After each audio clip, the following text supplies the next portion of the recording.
Hello guys, আজকে ঈদের তৃতীয় দিন। তো আজকে আমরা আপনাদের মাঝে একটা নতুন ব্লগ নিয়ে চলে এসেছি। আমাদের আজকে এক জায়গায় যাওয়ার কথা ছিল, কিন্তু বৃষ্টির কারণে যাওয়া হয়নি। আমরা খুব সকাল সকাল ঘুম থেকে উঠে পড়েছি। এখন আমরা রেস্টুরেন্টে যাব খাবার খাওয়ার জন্য। তো এরপর আমরা সারাদিন কি কি করি তা আপনাদের সাথে অবশ্যই শেয়ার করব। তো আপনারা আমাদের সাথেই থাকবেন। তো এখন আমরা রেডি হব। এখন আমরা রেডি হয়ে নিয়েছি, তো আমরা এখন বাইরে যাব। বাইরে গিয়ে রেস্টুরেন্ট জানি না খোলা পাবো কিনা, খোলা থাকলে তো সেখান থেকে আমরা আজকে নাস্তা করবো। তো অনেকদিন পর আমরা বাইরে নাস্তা করতেছি, তো চলুন যাওয়া যাক। তো উষ্ণ এখানে খুব এক্সাইটেড, কারণ অনেকদিন পর আমরা বাইরে নাস্তা করতে যাচ্ছি। এর জন্য আমরা হেঁটে হেঁটে রেস্টুরেন্টের দিকে যাচ্ছি, কারণ এটা আমাদের বাসার আশেপাশেই। তো এখন আমরা কোনো রেস্টুরেন্ট খোলা পাচ্ছি না, কারণ হচ্ছে প্রায় দেখুন সব দোকানই বন্ধ। তো দেখুন আপনারা, সব দোকান বন্ধ হয়ে আছে, কোনো রেস্টুরেন্টই খোলা নেই। আর হচ্ছে রাস্তা পুরোই ফাঁকা, কারণ সবাই গ্রামে চলে গেছে। এখন মানুষজন খুবই কম এত সকালবেলা। তো দেখি কোন রেস্টুরেন্ট খোলা পাই। অবশেষে আধা ঘন্টা হাঁটাহাঁটির পর আমরা একটা রেস্টুরেন্ট খোলা পেলাম, কিন্তু এখানে হচ্ছে প্রচুর ভিড়। এখন আমাদের চেয়ারের জন্য এখানে দাঁড়িয়ে থাকতে হচ্ছে। চেয়ার পেলে আমরা বসবো। তো দেখুন আপনারা, কোনো চেয়ারই খালি নেই, এখানে সবাই বসে এখন নাস্তা করছে। অবশেষে আমরা একটা চেয়ার খালি পেয়েছি, একটা চেয়ার না মানে একটা টেবিল। তো এখন আমরা বসে আছি নাস্তার জন্য। নাস্তা আবার কখন দেয় তার কোনো ঠিক ঠিকানা নেই, কারণ প্রচুর ভিড়, প্রচুর ভিড়। একটা যেহেতু খোলা, একটা রেস্টুরেন্ট যেহেতু খোলা, তাই প্রচুর ভিড় এখানে। তো আমাদের নাস্তা চলে এসেছে। আমরা এখানে তন্দুর রুটি, মুরগির স্যুপ আর হচ্ছে ভাজি নিয়েছিলাম, কিন্তু খাবারটা খাওয়ার পরে দেখলাম যে একটু টেস্ট না।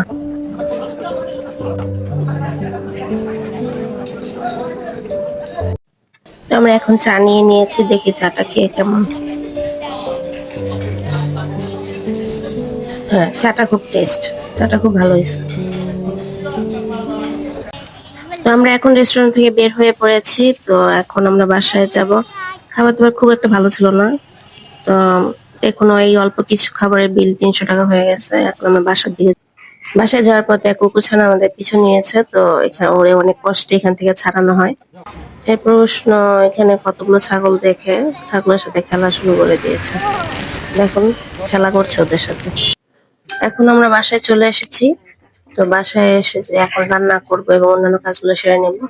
এরপরে বিকালে আমাদের বাইরে যাওয়ার প্ল্যান আছে। তো দেখি কতটুকু কি করতে পারি।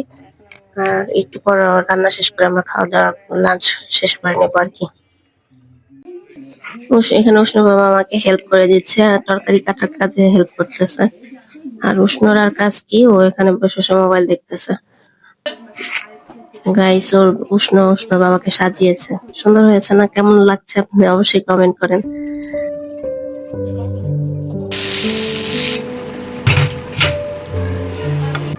তো আমাদের রান্না প্রায় শেষের পথে। তো আমরা এখন অন্যান্য কাজগুলো সেরে নিই।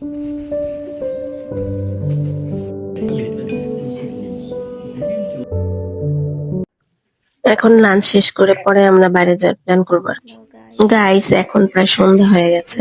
আমার আসলে লাঞ্চ করার পর শরীরটা খুব খারাপ করে, আমি জ্বর চলে আসে। তো আমি ওষুধ খেয়ে শুয়েছিলাম, অনেকক্ষণ ঘুমিয়েছি। ঘুম থেকে উঠে দেখি যে এখন সন্ধ্যা হয়ে গেছে। বাইরে যাওয়ার প্ল্যান ছিল, জানি না কতটুকু কি করতে পারবো। যা এখন দেখি আমার শরীরের উপর সবকিছু ডিপেন্ড করতেছে বাইরে যাওয়ার প্ল্যানটা আসলে। তবে উষ্ণ খুব মন খারাপ করে আছে, তো দেখা যাক কি হয়।